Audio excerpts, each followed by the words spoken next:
All right, this is episode 6 of the Carnism Debunked podcast. Very pleased today to be joined by Altab Hossain, who's known for his tireless work in the Bengali animal rights scene, and who I know has got some very interesting stories to tell. So, Altab, welcome to the show, my friend. Thank you, George, for having me here. Thank you so much. I've been following you since a long, long time, and I've learned a lot from your activism. Thank you so much for having me here. Pleasure to have you on. So, first of all, tell everyone who's unaware about Bengal. What is Bengal, geographically, politically, and culturally? So, Bengal is a state very close to Bangladesh. Bangladesh is a country after 1947 when the British left India. So, India was divided in two parts. One is Pakistan and India. Then, in 1971, uh, uh, Pakistan was divided in two parts, Bangladesh and Pakistan. Now, Bangladesh is very close to West Bengal. West Bengal is a state, the divided state in a way where people were speaking a certain language. So, Bengali speaking people were given this state called West Bengal, and it is culturally very rich. People are like they take a lot of pride in uh, art and culture and singing, music, poetry. They take pride in copying the English, right? In the copying the English because Bengal had Calcutta, and Calcutta was at that time it was the capital of the British Empire. Yeah. So yeah, so Bengal takes a lot of pride. India is a country, Hindu majority country, Yeah. which despises eating cow meat. But when you come to Bengal, the scene is totally different. People take pride in eating cow meat. So So it Bengal is as a region. Does it go into several countries then? So it's like part India, part Bangladesh. Would I be correct? no, it's not. It's not. It's in India, So it's but just in India. Yeah. just in India. But it's culturally very close to Bangladesh because people Okay. are like speaking in Bengali. Yeah. Ah, I see. Okay. Yeah. So tell us about sort of the work and stuff you've been doing in Bengal as an animal rights activist, and tell us about the animal rights scene over there. So Bengal is a very challenging place to do animal rights activism because if you go all around India, 33% of India's population is already vegetarian. It is the highest number of vegetarians in the world. Yeah. India has the highest number of vegetarians in the world, but in Bengal, 99% of the population are meat eaters, like Yeah. heavy meat eaters. So it is very difficult to do activism out here, and we get threatened a lot because there is a political tension as well in India. The BJP, the right wing Hindu nationalist party, are taking over all of India, and their final goal is to take over Bengal. And the election is coming very soon in 2-3 months in Bengal. And the right wing nationalist party BJP, that is the ruling government in India, they want to take over this state too. And ideologically and politically, West Bengal thinks differently. The people think differently. They think eating meat and fish is a part of their culture, and if they let it go, so it will be like they will lose their culture. So they hold on to it very closely, and they are very insecure when people go out and speak about animal rights activism, and they mistake us for politician, they think that we have political agenda or religious agenda, that we are Hindus trying to impose our religious belief of not eating animals and consuming only dairy products. But they are mistaken. So it's a very difficult place to do activism. Bengal is a very difficult place. Yeah. Why is that about fish specifically? Because I've noticed this as well in like the Bengali vegan Facebook pages and stuff like that. The trolls on there, they're always so caught up on the idea that they have to eat fishes. What's all that about? Two states in India are very popular, very passionate about eating fish. One is Kerala, and one is Bengal. And strangely enough, these two states are the same states who are passionate about eating cow meat as well. So these are the two states that the BJP government or the right wing nationalist party do not have a control do not have control over. So these two states are like have rivers. That is why it is easier for them to get the fish, and that is culturally, and it is like that's why they like to eat fish. It's near the river, and they like fish from the river, and they eat a lot of fish, and they think it is very cultural thing to do, and if they quit fish, they will lose their cultural identity. Now, how do you identify religiously, personally, and what's the sort of primary religion of Bengal? The primary religion of Bengal are Hindus, like 70% of the population of Bengal is Hindu population, but these Hindus are different from Hindus of other states. Okay. Bengali Hindus are very very liberal. Like these Hindus will eat cow meat. These Hindus will eat any kind of animals, and they Yeah. take pride in that. The majority I'm talking about, these Hindus are quite different to the Hindus that you can see in other states. The Hindus in other states will beat you up if you eat cow meat. There have been a lot of killings in India in suspicion that someone is carrying cow meat. Yeah. So the Bengali scene is different, because also 30% of Bengal's population is Muslim, Yeah. and that's why they like to eat cow meat and other kinds of meat a lot. So that is why, yeah, religiously you can say it is very liberal than other states. And how? What about you personally? Do you identify with any religious group?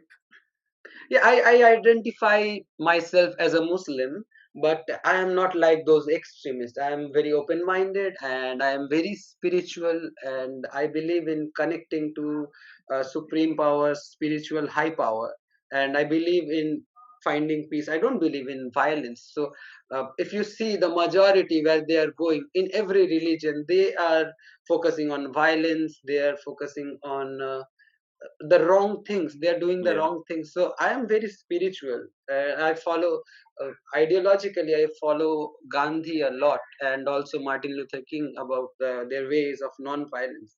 So yeah, religiously I'm a Muslim, and but I'll say I'm also very spiritual. Yeah. Now, what do you say to those Muslims who say that there are verses in your holy book that condone the slaughter of animals in the Quran, in the maybe in the Hadiths as well?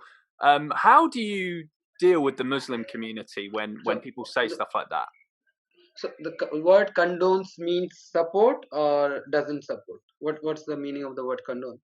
So supports it. When I Oh, do an outreach and stuff, I speak to a lot of okay. Muslims, and they will Yeah, say yeah. stuff. They're often very hard to get through to because they'll say stuff like, "No, my religion commands me to eat animals," and they say, Absolutely. it's I, wrong to make haram what Allah has made halal. Like, how do you deal with that?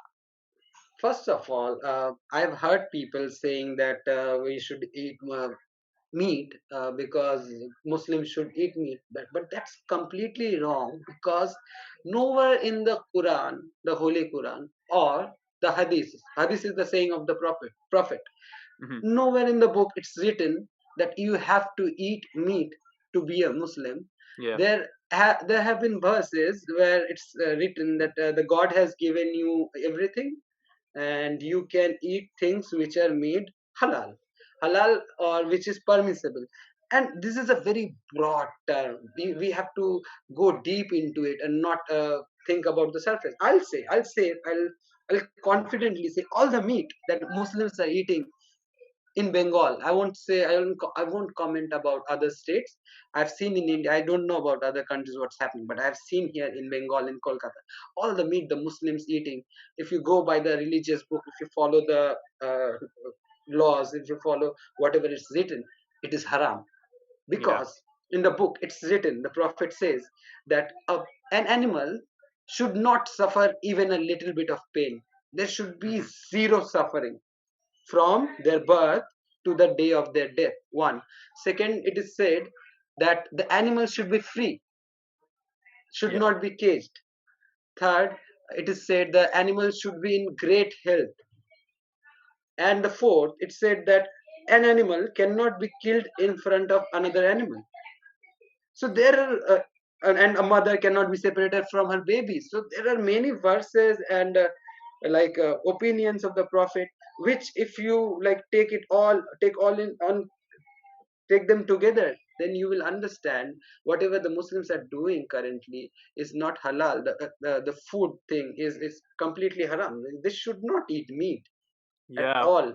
Well, what I say usually in these situations is that you have to take historical context into account, because what you tend to find is any good Muslim living nowadays, they will skim over those verses in the Quran, just as Christians would, verses that would seem to condone harming humans. And they'll say, no, listen, you have to understand the time this was written, historical context, blah, blah, blah. But what religious people don't tend to do, religious non vegans, this is they don't tend to apply that to animals as well. It's like they think that everything that to do with harming animals in the holy book is literally the word of God telling them to do this now, which they wouldn't apply in a human context. And this is what I think religious people need to do, right? They need to say this is historical context. You have to understand at the time these books were written thousands of years ago, this would have been the culture at the time in like a survival situation, a desert situation where vegetation was sparse, perhaps. But now, surely these verses just can't be applicable, right? Absolutely. I'll give you some points. Like many people try to copy the prophet in the way he dressed, in keeping beard and how he looked, how he spoke. Yeah. But majority of the people are wearing shirt and pant and half pant and whatever. Like they're doing mohawk. They are doing all kinds of hairstyle. Yeah. See, so when you ask them, why are you not following the prophet? Because the prophet said, like, you have to do certain kind of hairstyle, you Yeah. need to wear certain kind of clothes, but you are not wearing. We are following the Western culture, and you are going to the nightclubs, you are drinking alcohol, you are dancing, Yeah. you are having pre-marital sex, you are having extramarital sex, you are Yeah. doing all the things that the religion has said not to do. You are piling up wealth.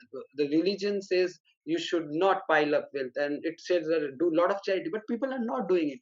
All the things that religion said, people are not doing, and Yeah. they are like doing what they want to do, They and pick and just choose. Yeah. pick Yeah. and choose like a buffet. And just because they do this, so they do not feel guilty about it.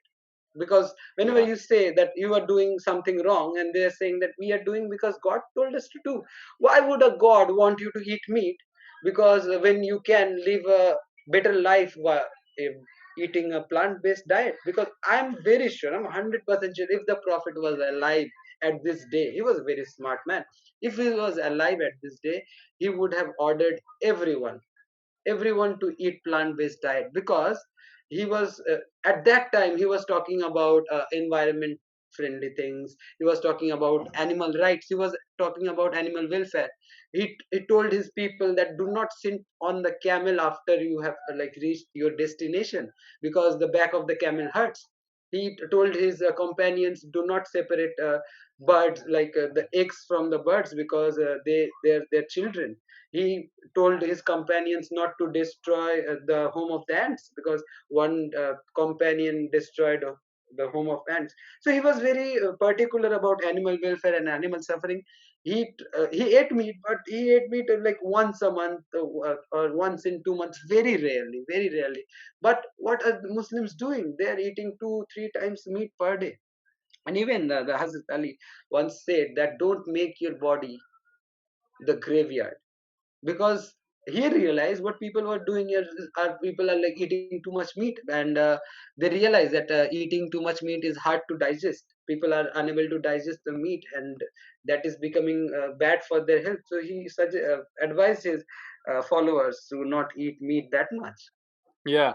So, how do you think we can make Muslims vegan then? What should be our strategy here? Yeah, I'll come to this. This is a very good question. First of all, we need Muslims to be open minded and truthful and honest. If we have that, if we have that from them, then it will be very easy for us to convince them. So when we bring some verses from the Quran, Allah says in the Quran that I have given you this world to take care of it. And the birds and animals, the animal kingdom and the birds, everyone prays to me. And it is like a community like yourself, so take care of everyone first.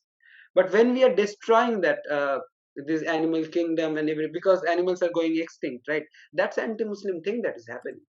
Yeah. Forest is being destroyed, that is something anti-Muslim, that is an anti-Muslim thing, anti-Islamic, un-Islamic thing that is happening. Then people are, it said that take care of your health. People are eating and they're getting diseases, heart diseases, diabetes, cancers, all kind of Mm. diseases. So when they are not taking care of their health by eating bad food, they are doing Yeah. something that is un-Islamic. When they are like torturing animals, supporting factory farms. I'm not saying that Muslims do it, everyone is doing this factory farming thing, right? Yeah. This meat industry, this dairy industry. So there are a lot of sufferings which Islam strongly condemns. Yeah. So if you go by the religious book, it is not, it is un-Islamic. So eating meat is un-Islamic, supporting animal agriculture is un-Islamic, supporting that is supporting something that is destroying the environment. Even I'll say that single use plastic is un-Islamic. So whatever you are supporting that is harming your health or the environment, or so like uh, what is causing cruelty to animals or other beings is un-Islamic. Yeah, and I'm interested to know as well, actually, because you mentioned the mix of people in Bengal. You say it's like 70% Hindu and then 30% Muslim. I mean, who is it that who do you find are more receptive to veganism and animal rights religiously? Do you find it easier to talk to Hindus or to talk to Muslims in Bengal about animal rights? Yeah, it's a very difficult question you asked me.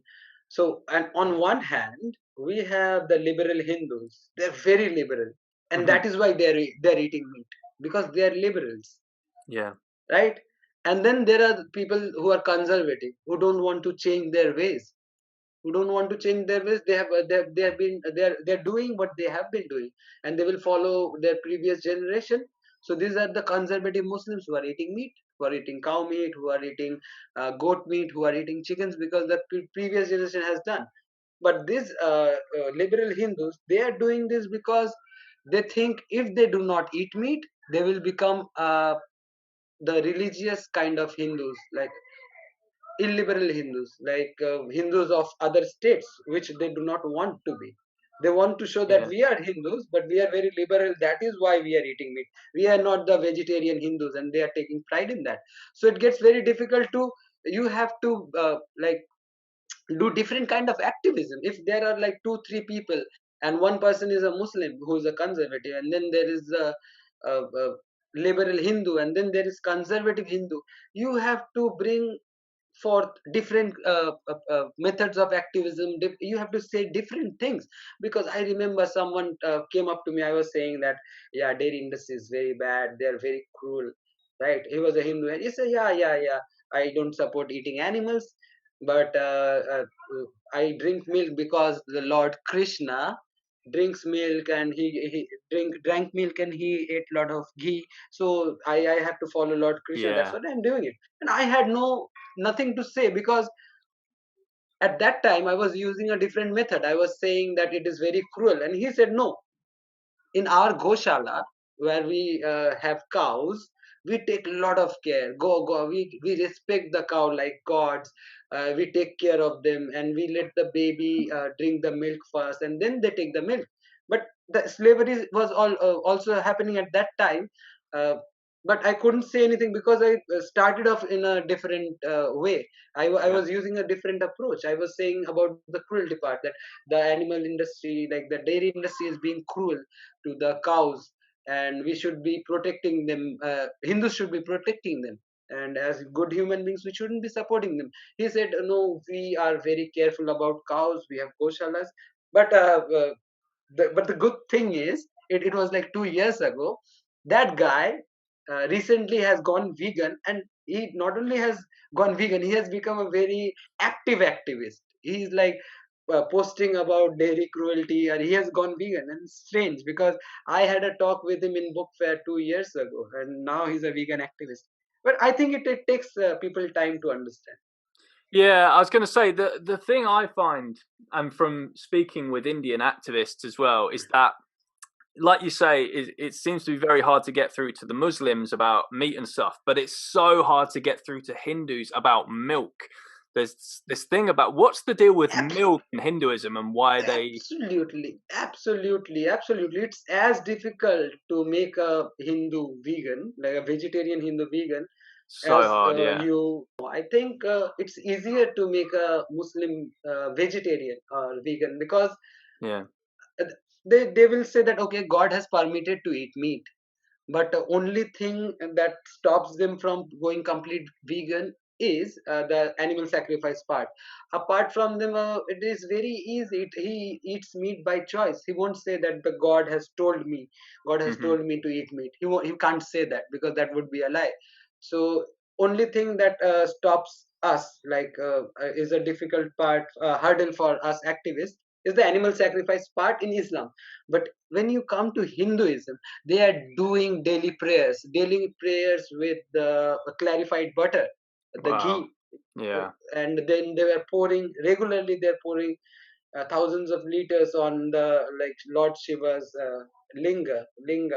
So there's a stone made of ling. yeah. It's to they're praying to Lord Shiva, and they're pouring liters of milk on it, on the Shiva linga, So milk is and their they life. It's like crazy. It's like their whole life yeah, revolves but around milk.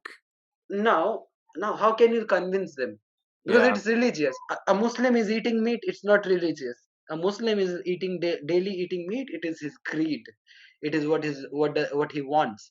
You can easily convince him, okay, don't eat it, and if he says okay, I'm eating it, I won't eat it.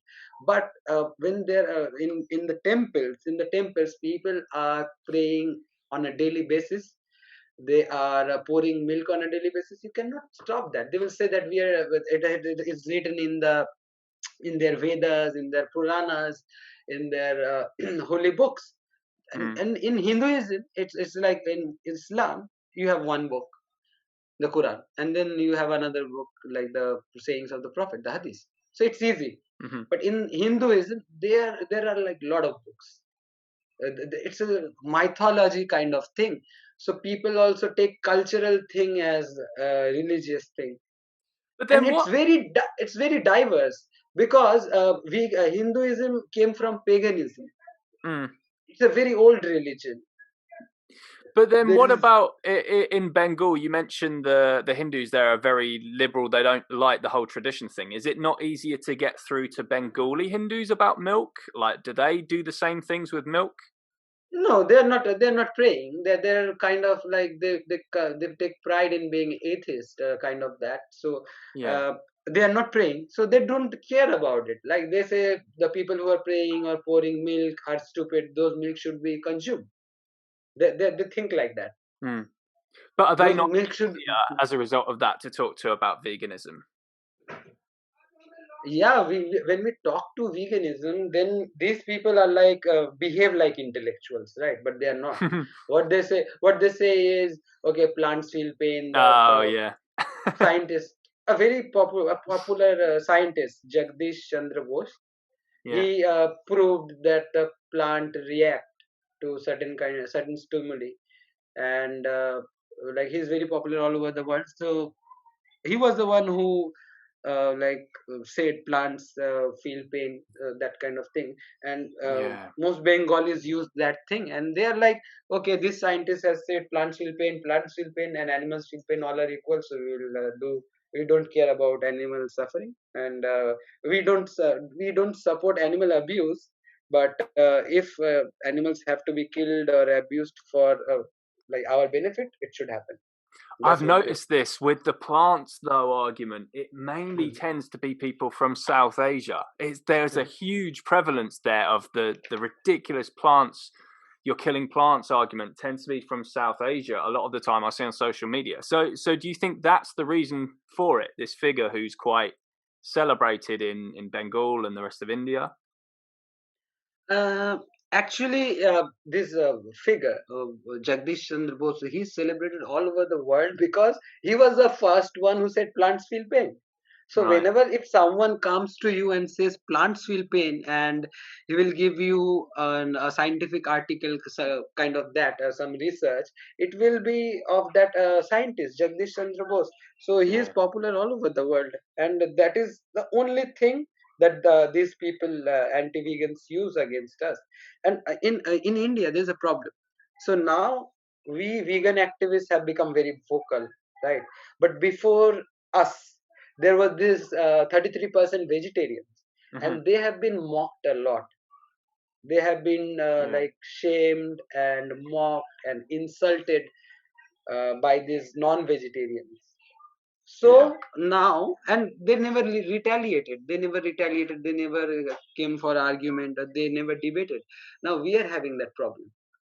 We vegan activists are having to face that thing, but the people, the non-vegetarians, they are not having it as easy as they had with these vegetarians. It is very easy to shut up a vegetarian, but even I think one vegan is enough to take down 1,000 anti-vegans, if you are talking about logical reasoning. So Yeah. yeah.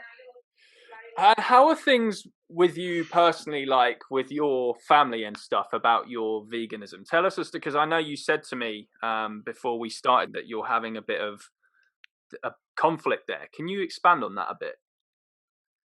Yeah, with my family initially, like it's a like up and down thing. Sometimes they're happy, not happy. Like sometimes they're not saying anything to me, and then again, they're asking me to stop. It all Hmm. comes down to, I'll say, when I started, and they were eating meat. I gradually quit consuming meat and dairy and eggs. It took me almost a month. And then I started activism. That was when they got very, very angry at me. And then after certain months, the religious festival came, and I had a huge fight with my dad. I'm talking about like 2014, 2015. Yeah. And I wanted to leave home at that time, but a very good friend from UK, Shakil Kalam, he advised me that if you leave home at this moment, you will never be able to convince your family members to go vegan. But if you stay there, you may inspire them or influence them to go vegan by living a healthy, happy life. So if they will see that you are healthier than them, so they may think about it. And like they have become now they have become very open to veganism. At least they are like convinced that you won't die due to like deficiency, nutritional deficiency. Because initially my thought that like challenged me that Yeah. in 2 years you will die due to like nutritional deficiency. You won't be able to stand. You will shiver, like. Yeah. So that didn't happen, and I am proud about it, because it's been 6.5 years, and at that time I didn't know anything about what will happen to me if I don't consume meat, because I didn't have any knowledge at that time. I thought all the good proteins were present in meat and dairy and eggs.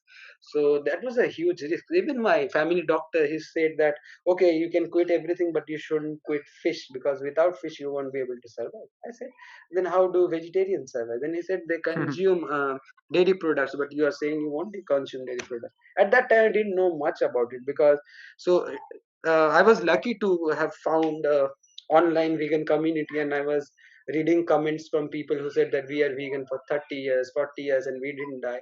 And that gave me hope, like if someone can live 30 years as a vegan, so I can live too. And so yeah. And then eventually my family started cooking food for me, because there was a time when I went for a hunger strike for 3 days. I didn't eat anything.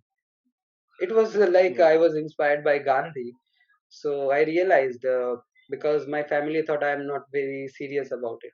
So when I didn't eat anything for 3 days, they realized that I'm very serious. Yeah. So they said, okay, we will cook separately for you. I'm talking about, like this happened like 5 6 years ago. Yeah. And then like it's an up and down. Whenever I tell them something, they ignore me. Whenever I try to argue with them or discuss with them, nobody's open to discussing, because they have no argument against veganism. It's like when you discuss with someone who has a point, they will debate back. But these people have zero argument against veganism. They're convinced that veganism is the best way, but yeah, they cannot change themselves. But I'll talk about recent. things that happened. So from last year, I had decided that I will quit my interior designing business, and so I've decided to become a full-time activist, and that didn't go down too well with my family, and they didn't like Hmm. my decision because they thought it is very hard to survive as an activist, and they look down upon activists. They think that people one should work and earn money, and this is they called me that, do you want to be a beggar? Because I said, like, if charitable work, I'm doing good work, I'm doing work, right? I'm not begging, and if people want to support me, they can. They say, oh no, they're taking donations is like begging, so they look down upon me because of that. And it's been a year, and recently what happened is there was a certain altercation, and it was a totally different thing. But at the end they said that you should leave this home. I said, why should I leave this home? They said, you are destroying our culture, you are destroying our religion. Because of you, our kids are getting astray, they are being misled. What if they get convinced to stop eating meat or dairy products? What if they get convinced to not sacrifice animals? You are destroying everything, our religion, our culture, the kids. You're destroying our kids future and things, like you should leave. And I was looking at my dad, because that was said by my uncle, and I was looking at my dad, and he said, yeah, even I want you to leave. And then my uncle called a police officer who was his friend, and he tried to bully me to quit activism. I said, see, I am not doing anything wrong, and I'm very firm about it. If I have to leave my home, I will leave my home, but I won't stop activism. And since that day, it's been like 3 weeks, I haven't eaten at home. I've been eating outside, and it has been difficult because finding vegan food outside and the quality of food, and it's little expensive too. It's been difficult, but I'm firm about it that if I get the opportunity, I will leave this place because it gets very difficult. And it's also unsafe because when during Eid, whenever I do activism, people are like keep talking, like they tell my father like to make me understand, not say things because they will beat me up, they will kill me. So like I think it will be safer, also mentally peaceful, and it will be safer for me to go to a place which has more non-Muslims, because Muslims are very extremist in that way. If I talk about religion.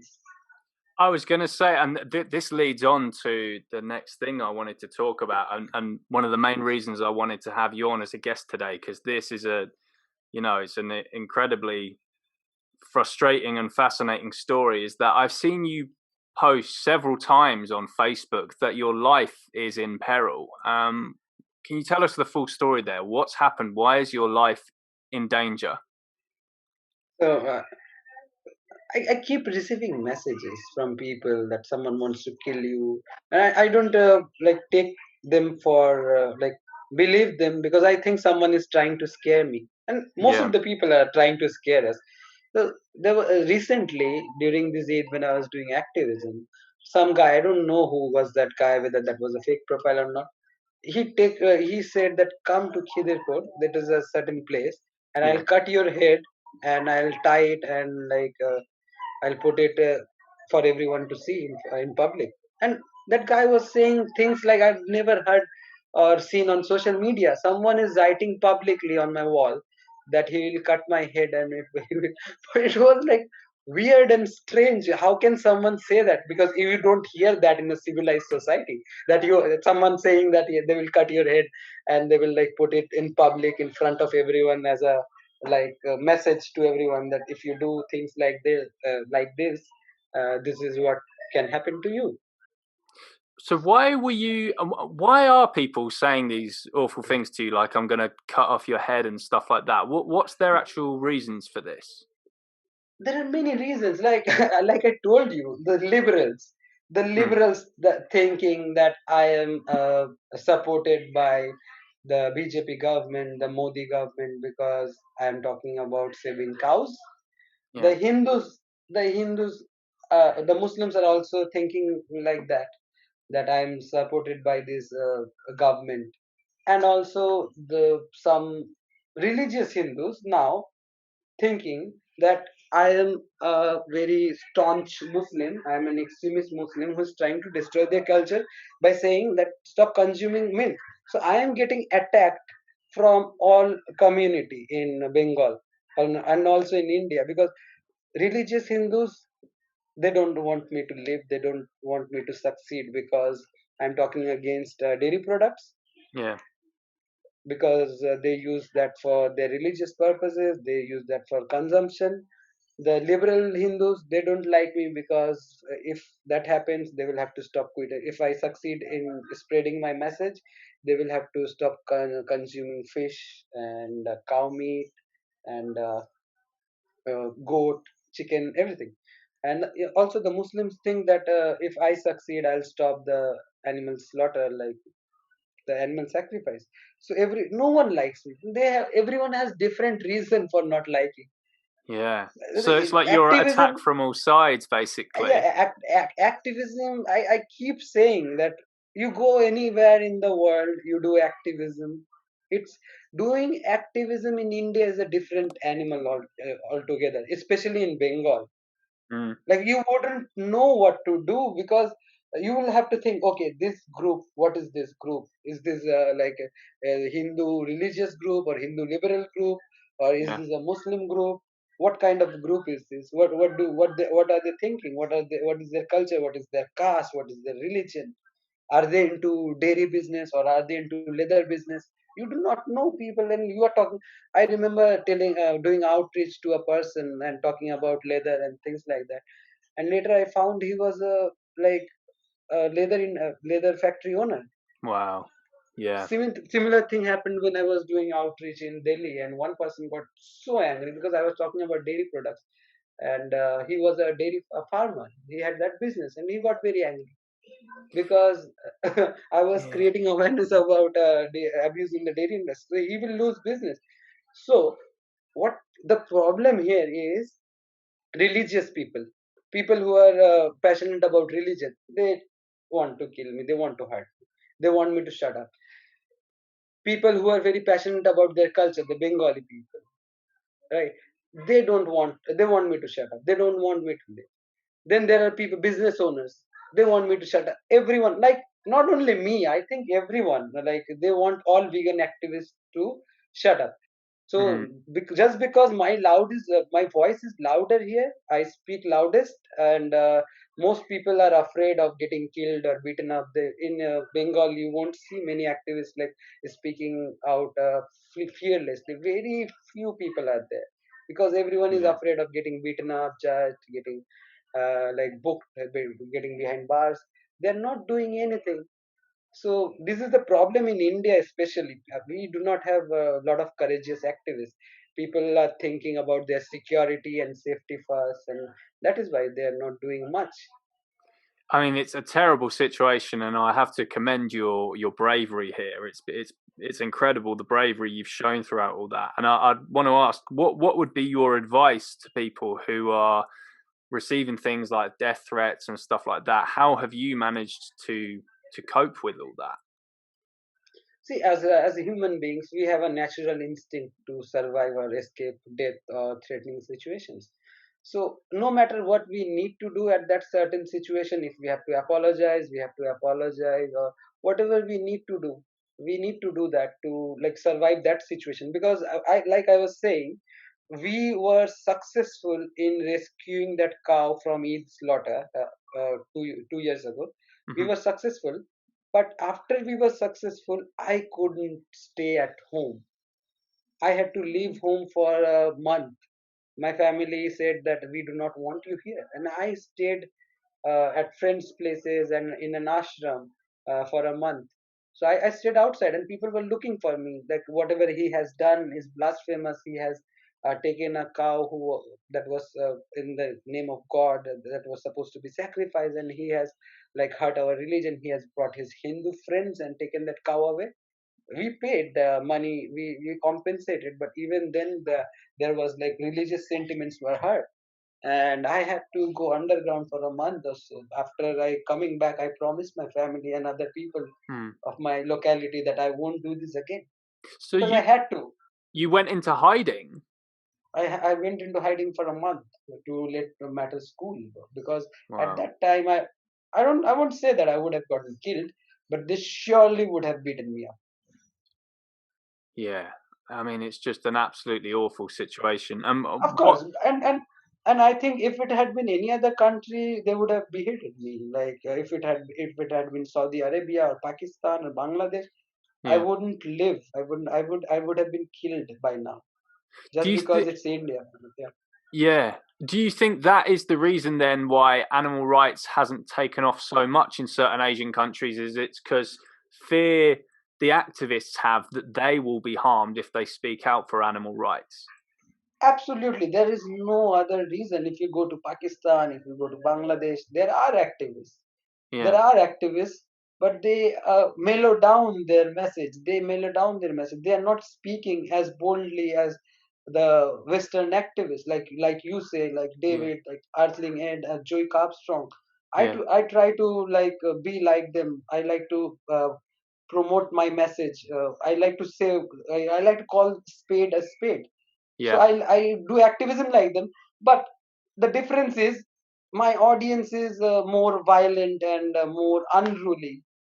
Yeah. So that is the difference. And yeah, but if I had done this in Pakistan or Bangladesh, they would have killed me by now. So I'm lucky in that way that I'm in India, and I would have been luckier if I had been in some other Western countries. Yeah, for sure. I mean, it kind of worries. It's kind of weird because I think, well, what you were just telling me there, and the way I speak on social media and stuff, I like to just say things how they are as well. So if I was to live in one of those countries you mentioned, or even if I lived in No, Bengal, India, no. I would be in. If you the way you speak, if you were in India, you would be dead by now. Fucking Even hell! in India, even in India, you would be dead, because Wow. your message are like far more aggressive than me, I think. Hmm. So yeah, you would be dead in India. Either the It's religious crazy. Hindus or the Yeah. religious Muslims or the atheists or the government, Yeah. someone, or the daily or the business owners, someone or the other would have like killed. Wow.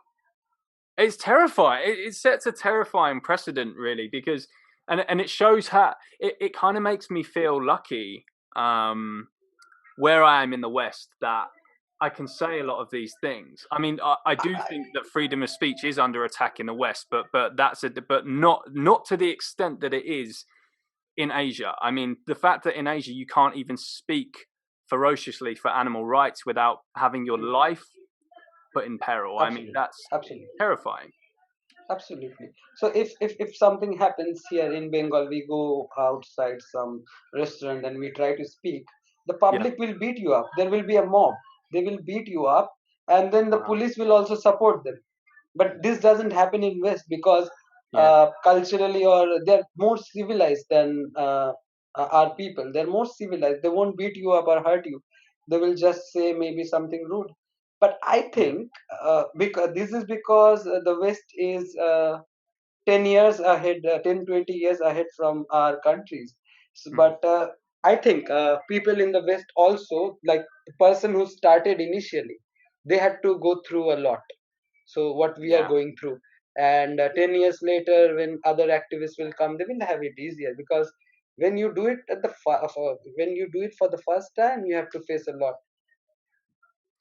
Yeah. I guess I guess in South Asia and stuff, it's about planting those seeds and getting this idea in people's heads at first that it's wrong to do these things to animals, and it's just going to be a slow process you can until you can live without fearing for your safety all the time, right? But yeah, yeah. But I think there is an advantage here as well. If you think deeply, because there are these Hindu groups Hmm. who want to protect cows, but Yeah. they are consuming dairy products. If we tell the public, if we expose the Hindu groups who want to protect the cows, if we Mm. tell the truth about dairy to the public, then they will have to go vegan. Otherwise, they will be called hypocrites. One, so they will go vegan, Hmm. right? So So we have this thing going on for us vegan activists, that if we can make 33% of the people who are vegetarian, if they go vegan, can you imagine 33% of a population go vegan? If Yeah. we can like get 2 to 3% people vegan or vocal about it, so the everyone will change, because I'm sure you have read about the 3.5% uh, thing, that if we convince 3.5% that something is wrong, The tipping so point. Yeah, yeah. yeah, yeah. Had you ever feared, like, for your family's safety as well in the midst of all this, these threats and stuff you Sometimes, got?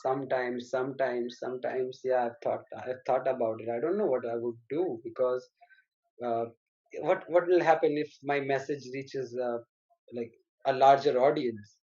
What will Yeah. happen if someone says that, if they threaten me that I'll kill you? Okay, I don't mind. Okay, you can kill me, because when I got into it, when I'm speaking about religious issues, that you should stop animal sacrifice, people are very emotional about it. They'll kill, because someone is telling me that, are you afraid what will happen if you get killed? I already knew about it, and even after knowing, I got into it. And then people are saying, okay, it is dangerous. I already know what I have gotten myself into. So when people tell me about it, they think that I haven't thought about it. No, I am ready to die. But the problem is, I have never thought about what will happen if my family is threatened. I don't know, because that situation has never arisen. Yeah.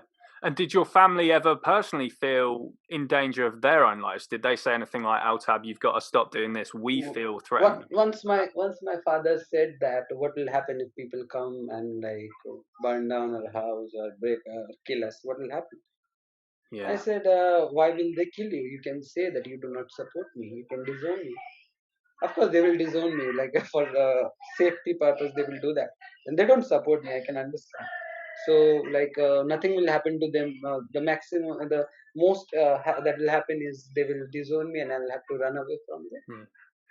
Well, I mean, again, I have to give props to you for your incredible bravery. And that's a powerful Mhm. message as well, that you're willing to die and to even lose family over the fight for animal rights. That's how important the animal rights struggle is. There's a holocaust going on right now that we can't Absolutely. even fathom, and it's amazing that activists like you who are living in danger and are saying if no, we if we use the carry on if we speaking. use the I'll say, if we use the word holocaust, we are watering down the message. We are diluting the message. It's worse than holocaust. What happened with animals, everybody knows. No one's stopping it. But what Mm, was happening with the Jews in the holocaust thing, Auschwitz and other places in Germany, if the world came to know, they would have stopped it. But what yeah, people didn't know about it. But talk about animals, people know what is happening to animals. Babies are being killed, and the animals are being like castrated and kept in small cages, starved, beaten up, raped, yeah. and everyone knows about that, that this is happening. Even then it is not. So why will I say that it is this is worse than holocaust? I was going to say as well, are people more sort of connected and therefore less desensitized to the slaughter process in South Asia because you have these things like sacrifices and stuff that take place in the streets? Like I know, for example, in Pakistan, there's like the Eid al-Adha sacrifices and stuff like that. Is there similar stuff in like Bengal? Would people murder Absolutely. animals in the streets? Absolutely. It's very similar. It's almost the same.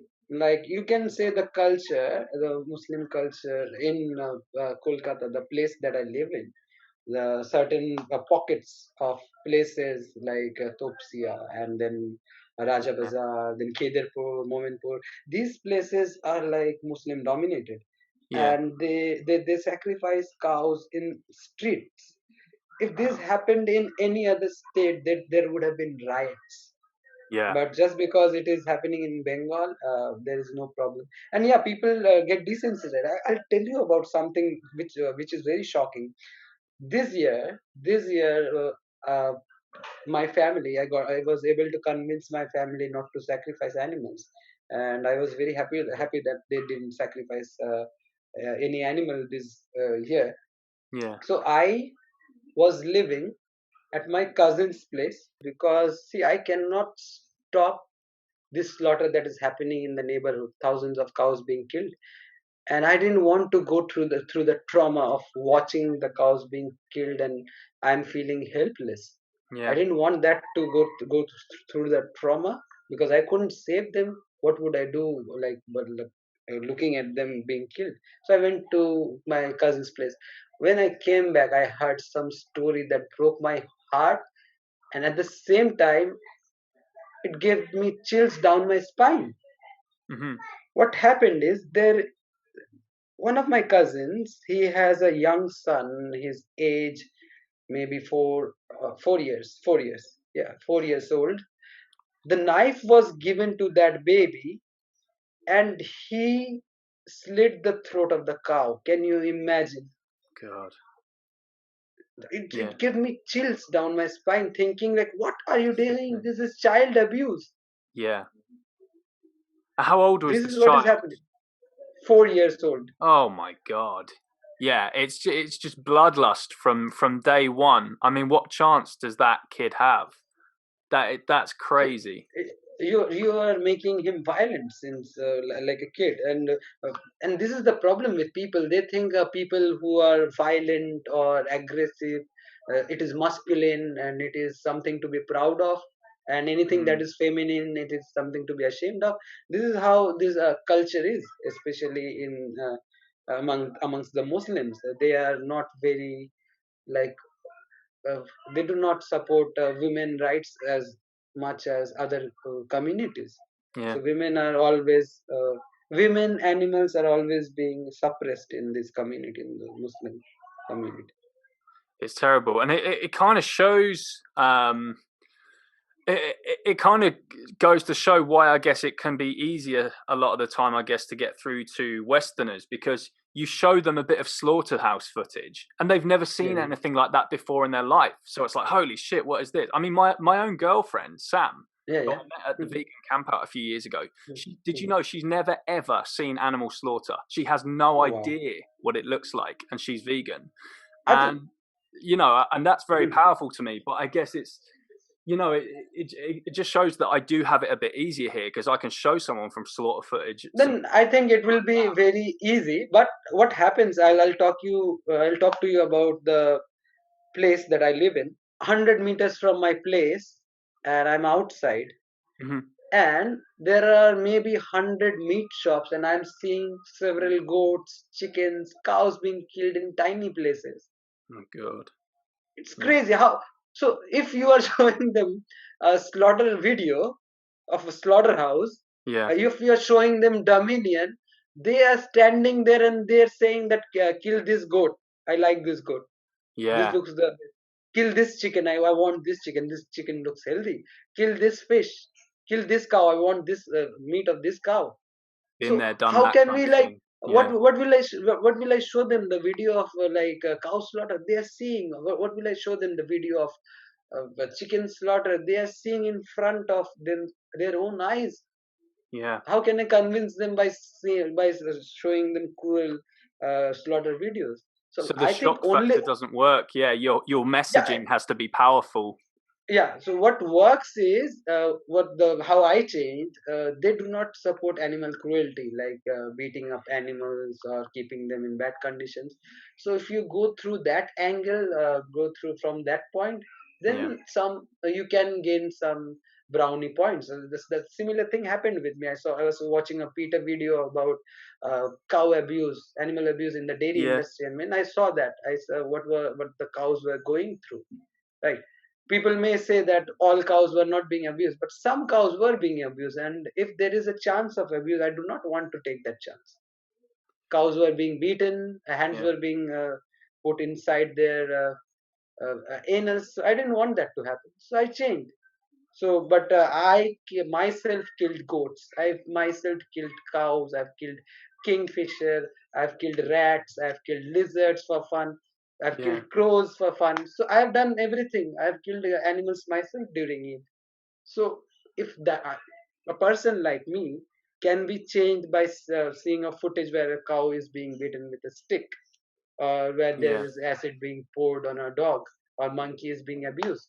Yeah. So we can uh, convince people to go vegan if we show them animal cruelty and not the killing part, because for some people killing is normal and natural.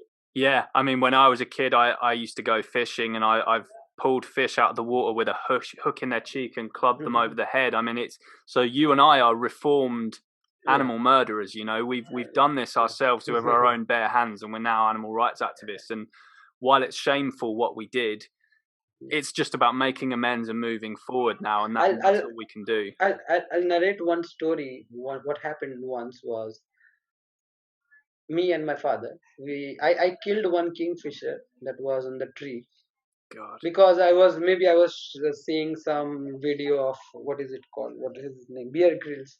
He was killing animals and eating in the wilds. So I Yes. was very inspired by him. So I had a like air gun, a tiny gun, Yeah. and I killed the kingfisher. And the kingfisher fell on the pond, and I got into the pond and I took the kingfisher. And my father said, before it dies, we have to like cut the throat in halal way, or the meat will become haram. I said okay. So he took the knife and he said some prayers like Bismillah and things like that in Arabic, and then he slit the throat of the kingfisher, and I ate the kingfisher, me and my dad.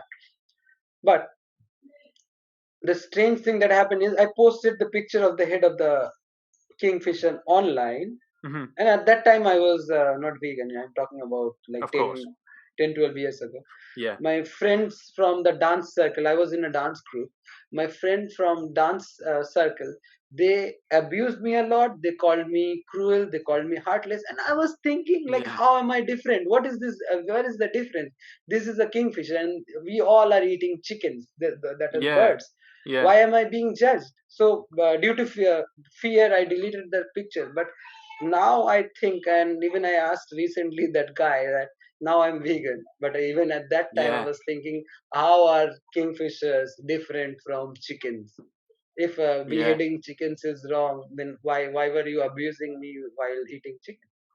What do you think now when you look back at your old self who murdered those animals? What do you think when I'll you? say I'll say that I did all those things because of my surroundings, Hmm. because everyone was doing it. Because when everyone is doing something wrong, there is a huge peer pressure. If like I will say, the vegans are doing good thing, kind thing, Hmm. but due to peer pressure, due to the majority thing, we are being abused, accused, insulted, threatened, beaten up, killed, Hmm. right, mocked. So why is that happening? Because there is this idea that whatever the majority is doing, it is right. It's So brainwashing. that brainwashing and desensitization, and that is what at that time it was happening to me. I Yeah. was killing kingfisher because I think, okay, hunters are killing. If they are not wrong, why am I wrong? I was Yeah. killing lizards for fun because I don't know, I was getting pleasure out of it. I didn't like lizards. I thought they have no right to live. So I was killing the lizards because their lives Yeah. didn't matter.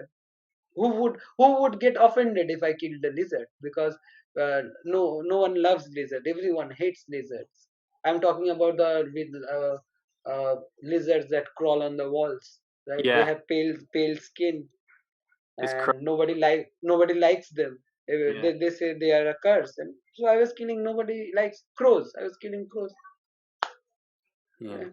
And now you're living a completely opposite life. You know, now I you're have putting your I have life to in make. danger, speaking out against these I have to. injustices, against No, what I you have to. used to do.